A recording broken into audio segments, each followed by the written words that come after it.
Caroline and I were friends. We met about 18 months ago on a juice retreat. And, we've stayed in touch ever since. In my eyes, she's been a fabulous celebrity and in the public eye and stuff, but she was just always one of the girls kind of when we were on this juice retreat, and we kept in touch ever since, and messaged each other when times were hard and stuff, and we shared some stuff over the last 18 months, and she's just she's just so sweet, so lovely, just the kindest person you could ever wish to meet. And she was she was always one who would never judge or pass nasty comments on about people. She just used to take it as it was. I think she kind of, I don't know if accepted's the right word, but she just it came with the territory, kind of, a bit of backlash and a bit of negativity, not just from the press but social media as well as general media and what have you. But she would never, sometimes stuff that she would say, you would think, how do you not get angry about that? How do you not kind of burst out in frustration and get really cross about things like that? But she was just so sweet. She was just so sweet with it, and she would never judge or give any backlash to anybody.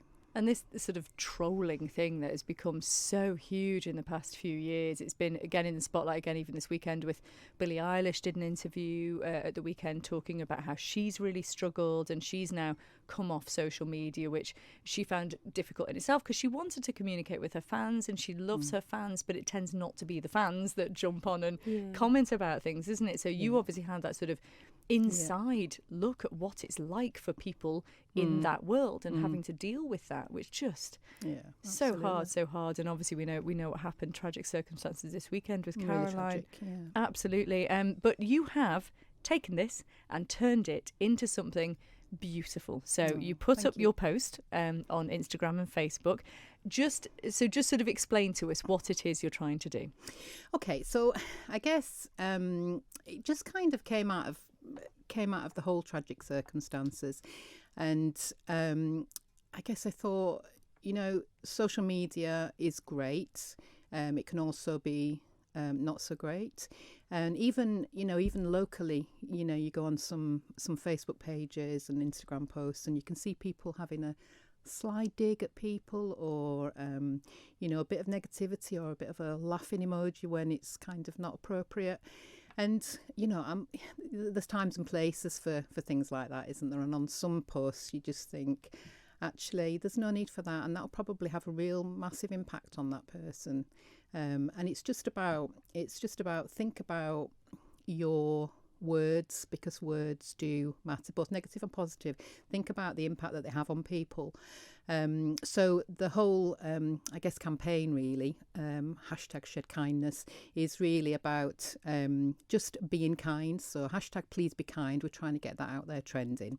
And if we see, we've taken this upon ourselves as a team at the Shed, first of all, but obviously we want it to go wider. We'd love it to get trending everywhere across the world.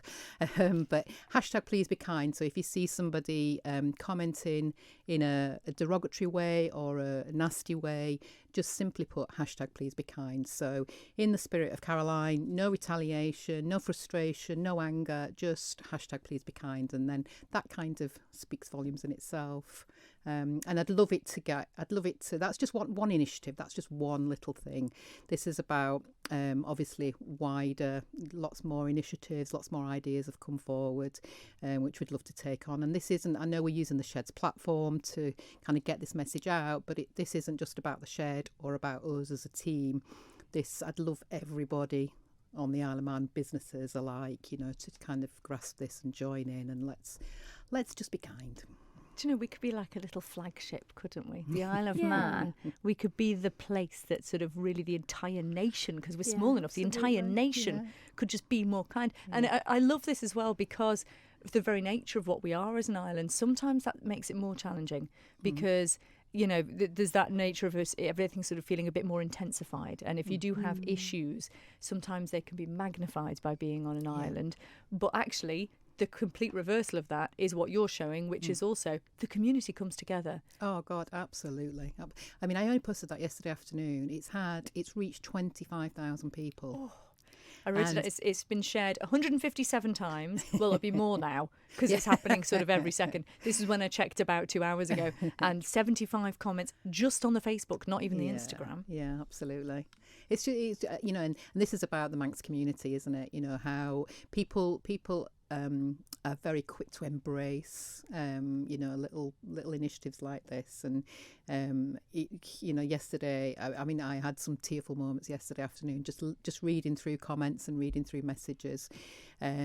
Probably had over 100 messages from people wanting to help, wanting to team up on different little ventures and stuff. And I just thought, how fantastic, and how brilliant that people are taking this to their hearts, just to show that, Caroline's death isn't in vain. It's let's let something positive come out of this.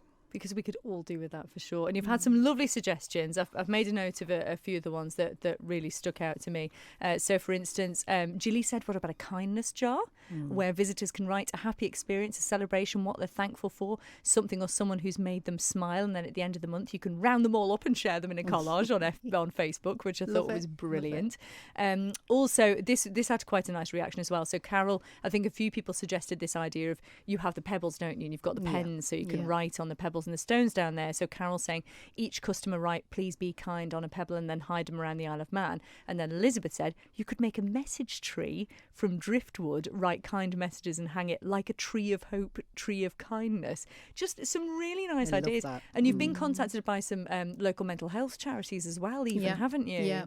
The response has just been, as I say, it's just been amazing. I've had schools in touch, I've had mental health charities and mental health bloggers. I've had a couple of gyms in touch to say, look, we've got a space here if you want to team up, and people use that space for just to kind of just from a well-being perspective or whatever.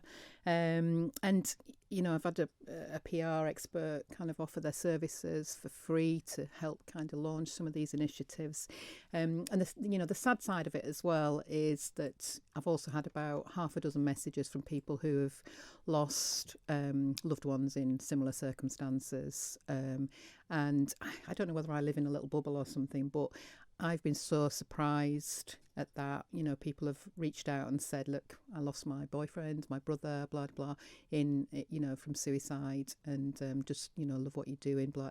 And those are the things that bring tears to your eyes. But I'm just flabbergasted at how prevalent it is out there. The figures really are sad. Really quite shocking, and I think it is now sort of an accepted thing that a lot of it is to do with some of the negativity that gets put out there, and quite often on social media as well. So, well, Bev, it is wonderful what you're doing. Thank you. If anyone would like to suggest an idea, Please what's do. the best way of them doing that? Probably on the Shed Facebook page. So it's just if you just hashtag the Shed Laxey, Instagram or Facebook will pop up. Or you can drop me a message online, a private message. Either way.